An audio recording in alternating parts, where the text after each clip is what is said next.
नमस्कार, frontier IAS coaching classes में आपका स्वागत है। मैं हूं श्रुति और आज की इस वीडियो लेक्चर में मैं करने जा रही हूं आपके साथ आर्ट एंड कल्चर का एक और बहुत ही महत्वपूर्ण टॉपिक जो है स्कूल्स ऑफ फिलॉसफी। और आज का ये वीडियो लेक्चर इस टॉपिक का पार्ट 1 है।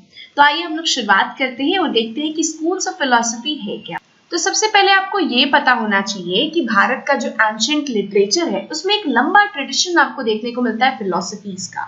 बहुत सारे ऐसे फिलोसोफर्स हैं जिन्होंने टाइम टू टाइम ये कोशिश की है कि लाइफ और डेथ से रिलेटेड जो भी मिस्ट्रीज हैं, जो भी पहेलियां हैं, जो भी रहस्य हैं, उसको वो दूर कर सके या उसके बारे में कुछ बता सके। हम बहुत ही इंक्विजिटिव रहते हैं जानने को क्या क्या डेथ के बाद क्या होता है, हमारे शरीर का क्या होता है, बाकी सारी चीजें, हमारी आत्मा का क्या होता है। तो जो भी लाइफ और डेथ से रिलेटेड जो मिस्ट्रीज है उसके को डील करने की, उसे समझाने की बहुत सारे फिलोसोफर्स ने कोशिश की है। और आप ये पाएंगे कि जो अलग अलग रिलीजन या फिर अलग अलग रिलीजियस डोमिनेशंस के द्वारा जो फिलॉसफी प्रेजेंट की गई है उसमें बहुत ज्यादा ओवरलैप देखने को मिलता है। लेकिन बहुत सारे अलग अलग स्कूल्स हैं फिलॉसफी के और हर एक स्कूल अपनी प्रीचिंग उसकी अलग अलग है। ठीक है, जिस तरह से हर एक इंसान का देखने का चीजों का नजरिया अलग अलग होता है, उसी प्रकार फिलॉसफीज के भी अलग अलग स्कूल है और हर एक स्कूल की जो प्रीचिंग है, जो वो उपदेश देते हैं, जो बातें वो कहते हैं, वो आपकी अलग अलग होती है, उनकी अपनी एक विचारधारा है। लेकिन कुछ चीज ऐसे होती है कि हम सभी अलग अलग ह्यूमन बींग्स हैं, तो हमारे इन चीजों का देखने का तरीका अलग अलग होता है। लेकिन कुछ ऐसी बातें होती हैं जिसपे लगभग हम लोग सभी लोग अग्री करते हैं। उसी प्रकार हर एक जो स्कूल होता है फिलॉसफी का, वो चीजों में डिफर करते हैं, अपनी प्रीचिंग्स में डिफर करते हैं। लेकिन सभी स्कूल इस बात पर मानते हैं, अग्री करते हैं कि मानव का, ज्ञान का एक रिक्वायरमेंट होता है कि वो 4 गोल्स को फुलफिल करे। ठीक है, अब ये 4 गोल्स क्या होने चाहिए, क्या 4 लक्ष्य होने चाहिए। तो सबसे पहला लक्ष्य होता है जिसे हम लोग कहते हैं अर्थ, अर्थात वेल्थ। ठीक है, तो धन प्राप्त करना, ये आपका एक गोल होना चाहिए किसी भी व्यक्ति का। अब धन से रिलेटेड यानी कि अर्थ से रिलेटेड जितनी भी बातें हैं, इकोनॉमी से रिलेटेड जितना भी मैटर है, सभी को डिस्कस किया गया है अर्थशास्त्र में। ये हमारा पहला गोल होना चाहिए। जो दूसरा गोल है वो है आपका धर्म। धर्म कहने का अर्थ है कि सोशल प्रिंसिपल्स, ठीक है, जो कैसे हमारी सोशल चीजों को जो रेगुलेट करने चाहिए, क्या हमारा धर्म बनता है, तो वो दूसरा हमारा गोल होना चाहिए। और धर्म से रिलेटेड जो भी मैटर्स है वो डिस्कस किए गए हैं धर्म सूत्र में। नेक्स्ट जो हमारा गोल होना चाहिए वो है आपका काम, अर्थात लव या फिर फिजिकल प्लेजर। और काम से रिलेटेड यानी लव या सेक्सुअल चीजों से रिलेटेड जो आपकी बातें हैं वो आपकी काम सूत्र में लिखी गई हैं। और जो चौथा हमारा एम होना चाहिए अपनी जिंदगी में वो है मोक्ष प्राप्त करना, यानी कि साल्वेशन। अब साल्वेशन या मोक्ष क्या होता है, तो जीवन मरण का जो साइकिल है उससे मुक्त हो जाना, that is said to be salvation और मोक्ष। और बहुत सारी ऐसी किताबें लिखी गई हैं जिसमें कि मोक्ष के बारे में बताया गया है। तो यूं तो हमारा 4 ये मेन गोल्स है जिसे किसी भी आदमी को अपने लाइफ में फुलफिल करना चाहिए, अर्थ, धर्म, काम और मोक्ष। लेकिन अलग अलग जो स्कूल्स है फिलॉसफीज की, वो मानते हैं कि इन चारों में जो पाना हमारे लिए सबसे अधिक जरूरी है वो है आपका मोक्ष प्राप्त करना, यानी कि अपने आप को जो जीवन मरण का साइकिल है उससे डिअटैच करना, यानी उससे मुक्त हो जाना। ये हमारे जीवन का सबसे अहम उद्देश्य है। उद्देश्य बहुत सारे हैं लेकिन जो सबसे इंपॉर्टेंट है वो है आपका मोक्ष प्राप्त करना, यानी कि साल्वेशन प्राप्त करना। अब किस तरह से हम लोग ये साल्वेशन प्राप्त कर सकते हैं? हो सकता है हमें एक पर्टिकुलर घर तक जाना है, लेकिन इस घर तक पहुंचने के बहुत अलग अलग रास्ते, कोई कहेंगे रास्ते ए से चले जाओ, कोई कहेंगे रास्ते बी से चले जाओ, कोई कहेंगे सी से चले जाओ। तो पहुंचना में यही है, लेकिन इससे पहुंचने के बहुत अलग अलग रास्ते हो सकते हैं। उसी प्रकार हम सभी का लक्ष्य है साल्वेशन यानी मोक्ष को प्राप्त करना। और अलग अलग जो फिलॉसफी का स्कूल है वो बताता है कि हम लोग अलग अलग तरीके से हम लोग साल्वेशन को प्राप्त कर सकते हैं। अलग ये स्कूल बताता है इस तरह से आप मोक्ष प्राप्त कर सकते हैं, दूसरा स्कूल किसी और तरीके से बताता है। ठीक है, अब हम लोग क्रिश्चियन एरा जैसे ही खत्म होता है तो हम लोग देखते हैं कि 2 मेजर स्कूल्स जो है वो इमर्ज करके सामने आते हैं। एक स्कूल कहलाता है ऑर्थोडॉक्स स्कूल और दूसरा कहलाता है हेटेरोडॉक्स। अब इन दोनों में डिफरेंस क्या है? तो जो ऑर्थोडॉक्स स्कूल है ना, वो वेदास को बहुत ही महत्वपूर्ण मानता है और जितने भी मानता है कि हमारे पास स्क्रिप्चर्स हैं उसमें से सबसे सुप्रीम आपका वेदा है। और ये बिल्कुल भी वेदा की सही है गलत है इसके ऊपर बिल्कुल भी सवाल नहीं उठाता। और वो मानता है ऑर्थोडॉक्स स्कूल कि जो भी वेद में लिखा गया है वो 100% सही है और हम उसके पालन करेंगे, हम उसे मानेंगे। जबकि हेटेरोडॉक्स स्कूल इससे डिफरेंट है। वो वेदास की ओरिजिनलिटी पे सवाल खड़े करता है, वो गॉड के एग्जिस्टेंस को बहुत ज्यादा नहीं मानता और चीजों को लॉजिकली देखने की कोशिश करता है और वेदास सही है कि नहीं इस बात के उसमें मतलब सच्चाई नहीं है। जबकि ऑर्थोडॉक्स ये वेदास को लेकर के कहीं पर भी क्वेश्चन नहीं करते। ऑर्थोडॉक्स और हेटेरोडॉक्स के भी बहुत सारे सब स्कूल हैं और अगर ऑर्थोडॉक्स की हम लोग बात करें तो ऑर्थोडॉक्स स्कूल के 6 सब स्कूल हैं जिसके बारे में हम लोग बात करेंगे और इस क्रम में हम लोग सबसे पहले जानेंगे समाख्या स्कूल के बारे में। तो समाख्या स्कूल क्या है? तो ये ऑर्थोडॉक्स स्कूल का एक सब स्कूल है, यानी ऑर्थोडॉक्स स्कूल के अंतर्गत आता है और कपिल मुनि जिन्होंने समाख्या सूत्र की रचना की थी, जिसके वो राइटर थे, ऐसा माना जाता है कि उन्होंने ही समाख्या स्कूल की स्थापना की और समाख्या स्कूल ये जितना भी स्कूल है ना फिलॉसफी का, उसमें से सबसे पुराना स्कूल ऑफ फिलॉसफी ये समाख्या स्कूल ही है। समाख्या कहें या फिर सांख्या कहें, इसका मतलब होता है काउंट करना यानी कि गिनना। और ऐसा भी बिलीव किया जाता है कि जो समाख्या स्कूल की फिलॉसफी है ये तो अलग अलग फेजेस में डेवलप की है और इसको हम लोग क्लासिफाई कर सकते हैं। एक को कह सकते हैं ओरिजिनल व्यू और दूसरे को कह सकते हैं न्यू समाख्या व्यू। जो ओरिजिनल व्यू है ना उसका डेवलपमेंट 1st सेंचुरी एडी के करीब हुआ है, जबकि न्यू समाख्या व्यू में जो आपका ओरिजिनल व्यू था उसमें बहुत सारे नए नए एलिमेंट ऐड हुए। कब एलिमेंट ऐड हुए? तो 4th सेंचुरी एडी में। तो 4th सेंचुरी एडी के बाद से जो आपका आइडियोलॉजी है, जो व्यू है, उसे हम लोग न्यू समाख्या व्यू कहते हैं और उसके पहले जो हमारी विचारधारा है समाख्या स्कूल की उसे हम लोग ओरिजिनल व्यू कहते हैं।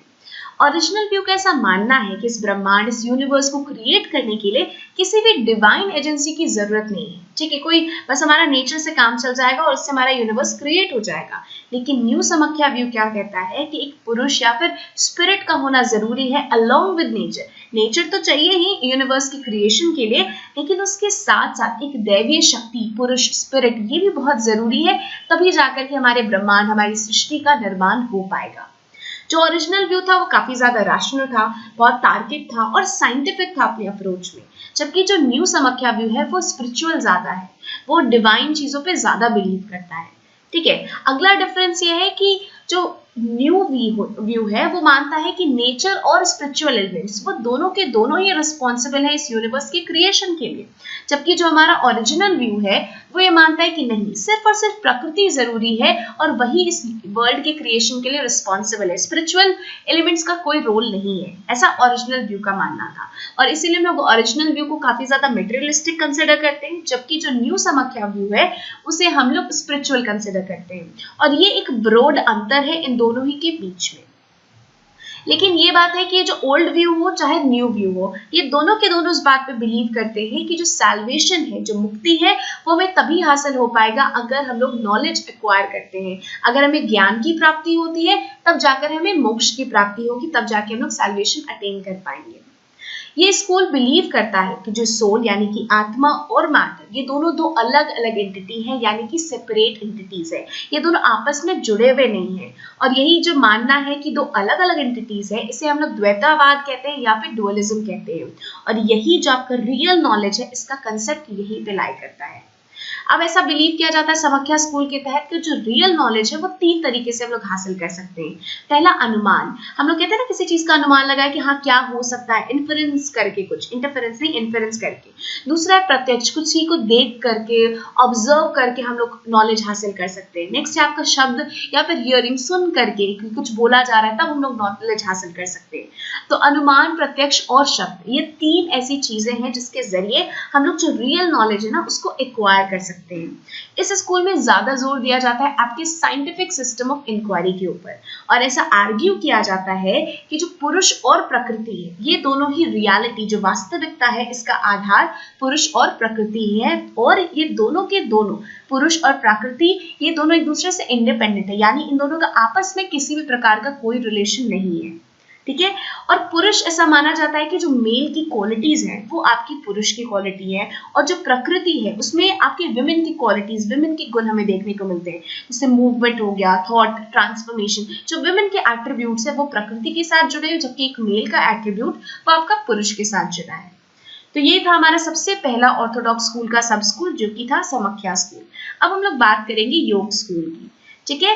तो इस स्कूल के हिसाब से मोक्ष की प्राप्ति हम लोग कैसे कर सकते हैं, अगर हम लोग योगिक टेक्निक्स और मेडिटेशन इन दोनों का ही फिजिकल एप्लीकेशन करें, इन दोनों को कंबाइन करके अगर हम लोग यूज करें तो फिर हमें मोक्ष की प्राप्ति हो सकती है। तब हम लोग जन्म मरण के साइकिल से खुद को बाहर निकाल सकते हैं। और ये दोनों टेक्निक्स आखिर हेल्प किस चीज में करते हैं, अगर हम लोग फिजिकल एप्लीकेशन करें, मेडिटेशन का, योगिक टेक्निक्स यूज करें, तो इससे क्या फायदा होगा। तो इससे क्या होगा कि पुरुष रिलीज हो जाएगा प्रकृति से, और पुरुष जब प्रकृति से अलग हो जाता है, ये दोनों पुरुष प्रकृति एक दूसरे से अलग हो जाते हैं, तो हमें मोक्ष की प्राप्ति हो जाती है। ये स्कूल ऐसा माना जाता है कि इसकी शुरुआत कहाँ से हुई, तो पतंजलि का जो योग सूत्र है वहां से इसकी शुरुआत देखने को मिलती है, जिसकी रचना योग सूत्र की महर्षि पतंजलि ने 2nd सेंचुरी BCE में की थी। जो फिजिकल एस्पेक्ट योगा स्कूल से डील करता है, इसमें योगा आसन बताया जाता है। आप सभी ने योगा के बारे में सुना होगा, अलग अलग एक्सरसाइजेस वगैरह जो बताए जाते हैं, अलग अलग बॉडी का movement, that is said to be yoga आसन।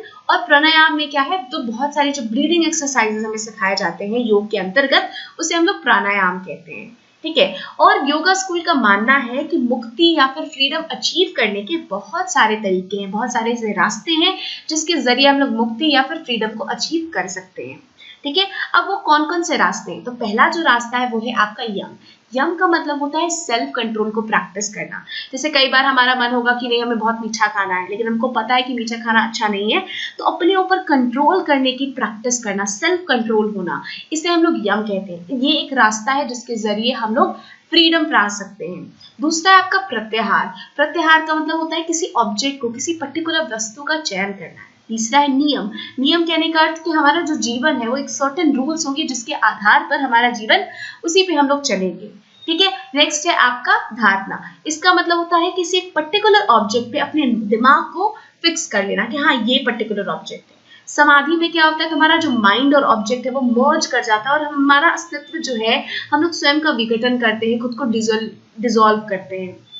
ध्यान क्या हो गया, तो ध्यान का मतलब होगा किसी भी एक ऑब्जेक्ट पे पूरी तरह से कंसंट्रेट करना, अपना ध्यान केंद्रित करना, ठीक है। तो ये सारे कुछ यम, प्रत्याहार, नियम, धारणा, समाधि, ध्यान, ये कुछ ऐसे तरीके हैं जिससे कि हम लोग फ्रीडम यानी कि जिससे हम लोग मुक्ति प्राप्त कर सकते हैं। जो योगा स्कूल है ना, वो इन सारी टेक्निक्स को फेवर करता है, ठीक है। और उनका ऐसा मानना है कि अगर हम लोग इन सारी टेक्निक्स को फॉलो करें तो इन टेक्निक्स की मदद से ह्यूमन अपने बॉडी के ऊपर, अपने माइंड के ऊपर और अपनी जितनी भी इंद्रियां हैं उन सभी के ऊपर कंट्रोल करने में वो सक्षम हो सकते हैं, ठीक है, अगर हम लोग ये सारी चीजें प्रैक्टिस करें। लेकिन एक साथ ही साथ एक और क्लॉज है कि अगर हम लोग ये योगा एक्सरसाइज करते हैं तो इसका फायदा हमें तभी मिलेगा अगर हम इस चीज पे विश्वास करते हैं कि ईश्वर हमारे मेंटर है, हमारे गाइड है, हमारे टीचर है, वो हमको रास्ता दिखा रहे हैं कि हमें क्या चीजें करनी चाहिए। अगर ये इस चीज पे हमारा विश्वास रहता है तो जितने भी यौगिक एक्सरसाइज या प्राणायाम है वो सबका हमें फायदा मिलेगा और हम लोग मोक्ष की तरफ बढ़ सकते हैं। तो ये था हमारा दूसरा सब स्कूल ऑफ ऑर्थोडॉक्स स्कूल। अब हम लोग बात करेंगे न्याय स्कूल की। तो जो न्याय स्कूल है ना, ये मानता है कि मोक्ष की प्राप्ति का एकमात्र रास्ता है वो है आपका लॉजिकल थिंकिंग। अगर आप तर्कपूर्ण तरीके से चिंतन करते हैं, लॉजिकली सोचते हैं, तो आप मोक्ष की प्राप्ति कर सकते हैं, ठीक है। बहुत सारे इस स्कूल के जो फिलोसोफर्स हैं वो मानते हैं कि मोक्ष से रिलेटेड या मृत्यु से रिलेटेड, लाइफ से रिलेटेड जो भी मिस्ट्रीज है उसको हम लोग एनालिटिकल और लॉजिकल थिंकिंग के जरिए ही सॉल्व कर सकते हैं। यही एकमात्र रास्ता है जिसकी मदद से ये जितने भी मिस्ट्रीज हमारे आसपास हो रखी हैं उसको हम लोग दूर कर सकते हैं। और उनके हिसाब से मोक्ष को प्राप्त करने का एकमात्र रास्ता है रियल नॉलेज को, यानी कि वास्तविक ज्ञान को एक्वायर करना, उसे हासिल करना। गौतम जिन्होंने न्याय सूत्र की रचना की थी, ऐसा माना जाता है कि न्याय स्कूल की स्थापना या उसकी नींव, इस विचारधारा की नींव गौतम जी ने ही रखी थी। अब हमारे लॉजिकल टूल्स क्या क्या है, वो जब लोग बात करें लॉजिकल थिंकिंग की, आखिर वो लॉजिकल थिंकिंग है क्या, तो आपका हियरिंग हो गया, इन्फरेंस हो गया, एनालॉजी हो गया, ये सारे हमारे लॉजिकल टूल्स हैं, ठीक है। और इन सब की मदद से कोई भी ह्यूमन बीइंग इस बात को वेरीफाई कर सकता है कि जो स्टेटमेंट हमारे सामने कहा जा रहा है क्या वो सच में सही है या फिर गलत है, ठीक है। आगे बात करते हैं। तो ये बिलीव करते हैं, ये भी इस बात पे, ऑल्दो ये बहुत ज्यादा लॉजिकल थिंकिंग पे और रैशनल थिंकिंग पे बिलीव करते हैं, बट फिर भी ये मानते हैं कि हमारे जो ब्रह्मांड है, जो यूनिवर्स है, इसे भगवान ने क्रिएट किया है, ईश्वर ने क्रिएट किया है, और वो अगर चाहें तो इस ब्रह्मांड को नष्ट भी कर सकते हैं। ये जो स्कूल ऑफ थॉट है, यानी ये जो विचारधारा है, वो आपकी सिस्टमेटिक थिंकिंग और रीजनिंग इन दोनों चीजों पे बिलीव करती है। तो ये आज हम लोगों ने डिस्कस किया ऑर्थोडॉक्स स्कूल के 3 इंपॉर्टेंट सब स्कूल के बारे में, न्याय स्कूल, योग स्कूल और समाख्या स्कूल के बारे में। मैं उम्मीद करती हूँ कि जो भी मैंने आपको बताया वो आपको समझ में आ गया होगा। वीडियो को सुनने के लिए आपका बहुत बहुत शुक्रिया, धन्यवाद। आज हम लोग 3 और सब स्कूल जानेंगे ऑफ ऑर्थोडॉक्स स्कूल। सबसे पहले हम लोग बात करेंगे वैशेषिका स्कूल के बारे में, ठीक है। तो आपको ये पता होना चाहिए कि ये जो स्कूल है ये बिलीव करता है यूनिवर्स की फिजिकलिटी के ऊपर, यानी कि जो ब्रह्मांड की भौतिकता है ये इस चीज के ऊपर विश्वास रखता है। और इस फिलॉसफी का ये जो स्कूल है, जिस फिलॉसफी पर ये स्कूल बेस्ड है, ऐसा माना जाता है कि उससे रिलेटेड जो बेसिक टेक्स्ट है इसे कन्नड़ महर्षि कन्नड़ ने लिखा है और इसीलिए उन्हें इस स्कूल का फाउंडर भी कंसिडर किया जाता है। तो अगर आपसे कोई पूछे कि वैशेषिका स्कूल के फाउंडर कौन है तो आप बता सकते हैं कि महर्षि कन्नड़। इस स्कूल का ये बिलीव करता है कि ब्रह्मांड में जितनी भी चीजें हैं वो सब के सब आपके 5 तत्वों से मिलकर बनी है। ये 5 तत्व क्या है? तो ये 5 तत्व है air, fire, earth, water and ether या स्काई, यानी कि अग्नि, पृथ्वी, जल, आकाश और वायु।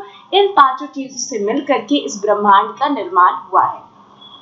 और इन 5 चीजों को मिलकर के हम क्या कहते हैं? तो इन्हें हम लोग कहते हैं द्रव्य। ये 5 चीजें मिलकर के एक साथ द्रव्य कहलाती है। इस स्कूल की सबसे बड़ी विशेषता यह है कि ये हाईली साइंटिफिक है और इसी स्कूल ने एटॉमिक थ्योरी को भी डेवलप किया था। अब ये एटॉमिक थ्योरी क्या कहता है? ये एटॉमिक थ्योरी कहता है कि यूनिवर्स में जितनी भी चीजें बनी हैं, जितने भी मटेरियल ऑब्जेक्ट्स हैं, वो सब के सब आपके एटम से बने हैं। एटम सबसे फंडामेंटल पार्टिकल्स है जिससे कि आपका कोई भी यूनिवर्स या ब्रह्मांड की कोई भी मटेरियलिस्टिक चीजें तैयार हुई है। आगे इस स्कूल में मानना है कि जो स्कूल के फिलोसोफर्स है वो बिलीव करते हैं कि जो मैटर है वो सब के सब एटम्स और मॉलिक्यूल्स के मिलने से बने हैं।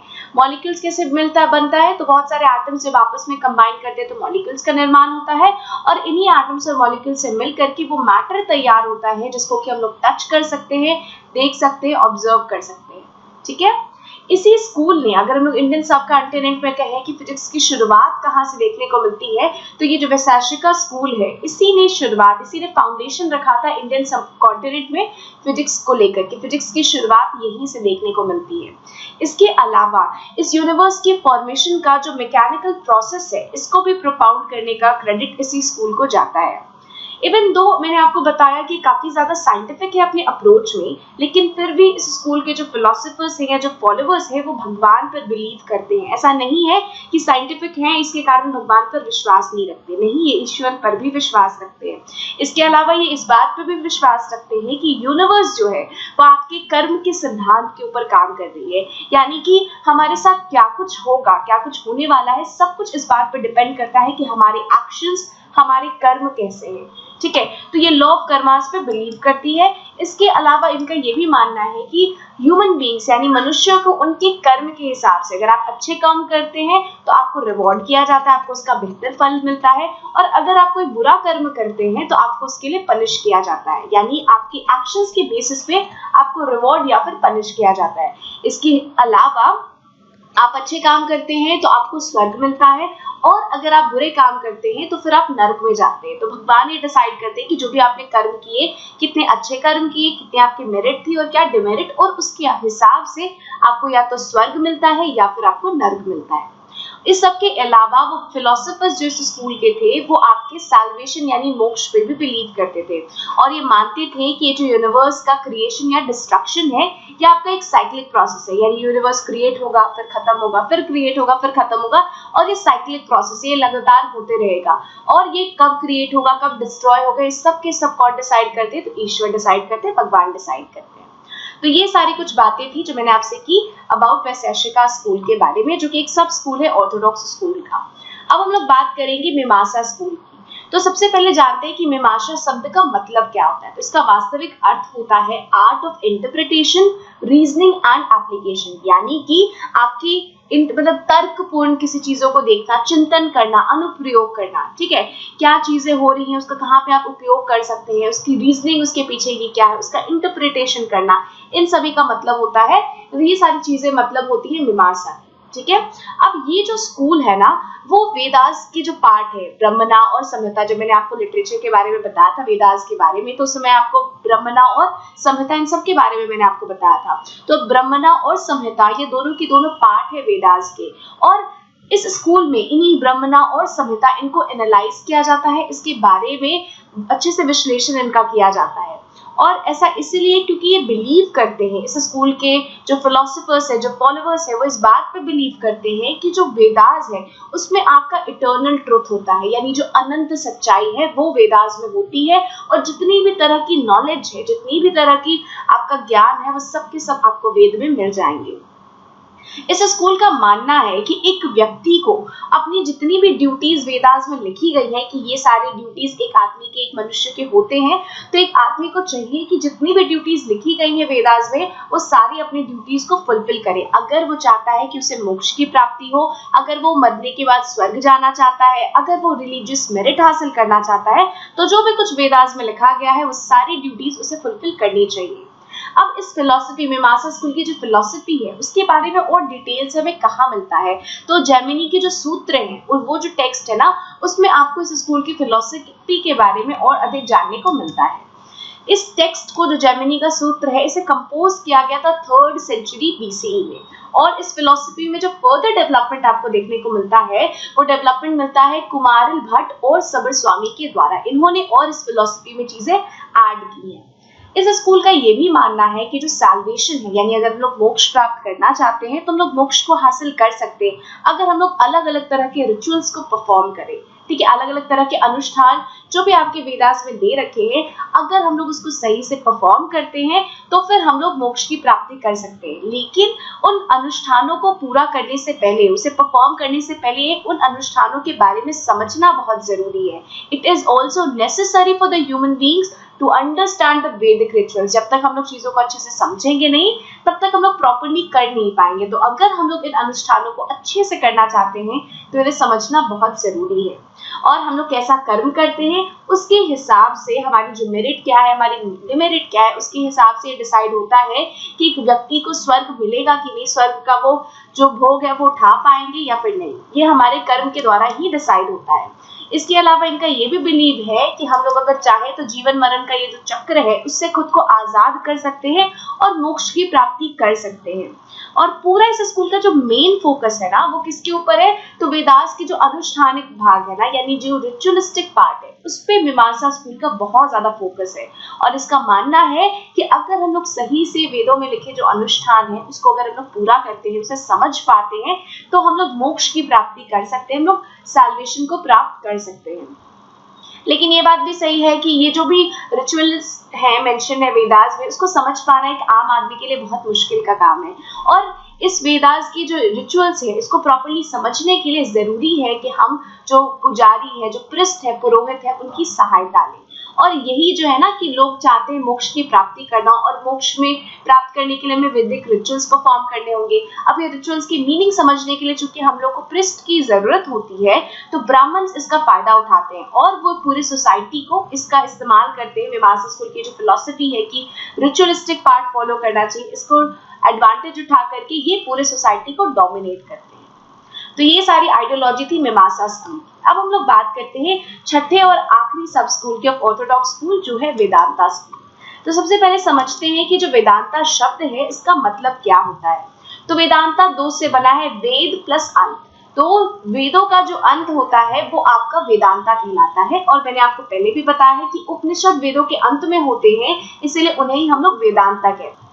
ये स्कूल जो है उपनिषद में जितनी भी फिलॉसफीज, जितने भी प्रिंसिपल्स दे रखे हैं, उपनिषद में जो बताया गया है कि आपको जीवन में इस तरह से चलना चाहिए, इन सिद्धांतों पर चलना चाहिए, इन फिलॉसफीज को फॉलो करना चाहिए, इसकी पूरी तरह से एडवोकेसी करता है वेदांता स्कूल। इसके हिसाब से हमें उपनिषद में ही दिए गए प्रिंसिपल्स और फिलॉसफीज को फॉलो करना चाहिए अपने जीवन को जीने के लिए। और बद्रायन का लिखा हुआ जो ब्रह्म सूत्र है उसे माना जाता है कि इस फिलॉसफी पे वो सबसे पुराना टेक्स्ट है, सबसे ओल्डेस्ट टेक्स्ट है, जिसको कि लिखा गया था 2nd सेंचुरी BCE में। और ये फिलॉसफी क्या प्रोपाउंड करता है, क्या प्रतिपादित करता है, तो ये कहता है कि हमारे जीवन की जो वास्तविकता है, जो रियलिटी है, वो सिर्फ और सिर्फ ब्रह्म है। और उसको छोड़ करके, ब्रह्म को छोड़ करके बाकी जितनी भी चीजें वो सब की सब मिथ्या है, सबके सब झूठ है, सब माया है। क्या वास्तविकता है, क्या सत्य है, तो सिर्फ ब्रह्म सत्य है। और ये जो ब्रह्म है ना, वो हमारी आत्मा से, जो हमारी स्वचेतना है, उससे काफी ज्यादा मिलता जुलता है। या फिर हम लोग कह सकते हैं कि आत्मा और ब्रह्म दोनों लगभग एक ही है। अगर एक व्यक्ति नॉलेज अटेन कर पाता है, अगर उसे ज्ञान की प्राप्ति हो जाती है अपने बारे में, अगर वो खुद के बारे में जान जाता है, अगर वो ब्रह्म को समझ पाता है, तो उसे मोक्ष की प्राप्ति, सैल्वेशन को प्राप्त कर सकता है। ऐसा मानना है वेदांता स्कूल का। इसके अलावा इनका ये भी मानना है कि जो आत्मा और ब्रह्म है, ये दोनों के दोनों इटर्नल है, इंडिस्ट्रक्टिबल है, यानी कभी भी इनका नाश नहीं हो सकता। ऐसा नहीं कि अगर शरीर को आत्मा छोड़ देती तो आत्मा नष्ट हो जाती है, नहीं, वो इंडिस्ट्रक्टिबल है, अविनाशी है, अनंत है, हमेशा के लिए, उसका कभी कोई अंत नहीं है। और ये जो वेदांता स्कूल की जो फिलॉसफी है, हम लोग देखेंगे कि सोसाइटी यानी हमारे समाज के ऊपर इसका बहुत ज्यादा असर पड़ता है। ठीक है, बाद में फिलोसॉफिकल इंटरवेंशन हमें देखने को मिलता है शंकराचार्य ने क्या किया, तो उन्होंने भगवद गीता और उपनिषद इन दोनों के ऊपर कमेंट्रीज लिखी और इन्होंने इस जो फिलॉसफी है वेदांता स्कूल की, उसे इवॉल्व करने में भी काफी मदद की। और 9th सेंचुरी AD में हम लोग देखते हैं कि इस फिलॉसफी में काफी ज्यादा इवोल्यूशन हुआ बिकॉज ऑफ शंकराचार्य। और इन्होंने जो फिलॉसफी को किया तो इसके कारण अद्वैतवाद जो वेदांत है उसका भी डेवलपमेंट हुआ है। ठीक है, एक तो शंकराचार्य हुए जिन्होंने फिलोसॉफिकल इंटरवेंशन किया, इसके अलावा एक दूसरे फिलोसफर्स थे जिनका नाम था रामानुज, उन्होंने भी इसमें चीजें ऐड की और 12th सेंचुरी AD में इन्होंने अपने विचार भी इस फिलॉसफी में ऐड किए।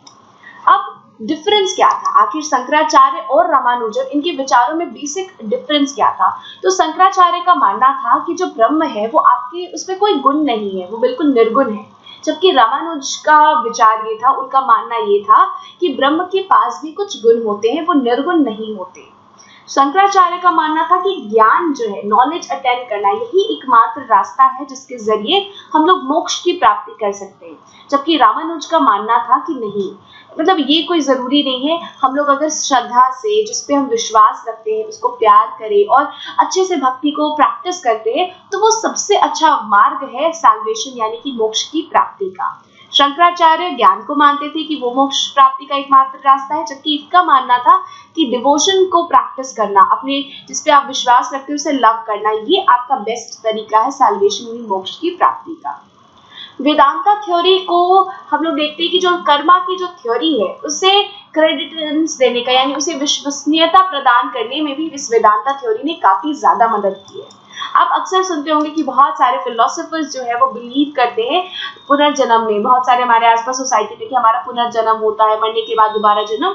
तो वेदांता स्कूल के जो फिलोसोफर्स हैं वो भी थ्योरी ऑफ रीबर्थ यानी कि पुनर्जन्म की थ्योरी पर ये बिलीव करते हैं और इनका मानना है कि अभी आपने पिछले जन्म में अगर आपने कुछ बुरे कर्म किए थे तो उसका फल आपको इस जन्म में भुगतना पड़ेगा। ठीक है, और ये मानते हैं कि आपने जितने भी अपने पिछले जन्म में बुरे काम किए हैं उसका एकमात्र रेमेडी ये है कि आप अपने ब्रह्म को, अपनी आत्मा को अगर सही से खोज पाते हैं तब जाकर के उन सभी जितने भी बुरे कर्म हैं आपको उससे मुक्ति मिलेगी। अदरवाइज अगर आप इस जन्म में जो भी कर्म करेंगे आपको इसका फल आगे के जन्म में भुगतना पड़ेगा और इस जन्म में अगर आपके साथ कुछ बुरा हो रहा है तो वो इस कारण हो रहा है क्योंकि आपने अपने पिछले बर्थ में, पिछले जन्म में कुछ बुरे कर्म किए थे। तो ये सारी बातें थी वेदांता स्कूल के बारे में। तो इस तरह से ऑर्थोडॉक्स स्कूल के जो 6 सब स्कूल हैं वो मैंने आपको बता दिया, उसके कवर कर लिया। मैं उम्मीद करती हूँ आपको ये वीडियो लेक्चर पसंद आया होगा। वीडियो को सुनने के लिए आपका बहुत बहुत शुक्रिया, धन्यवाद।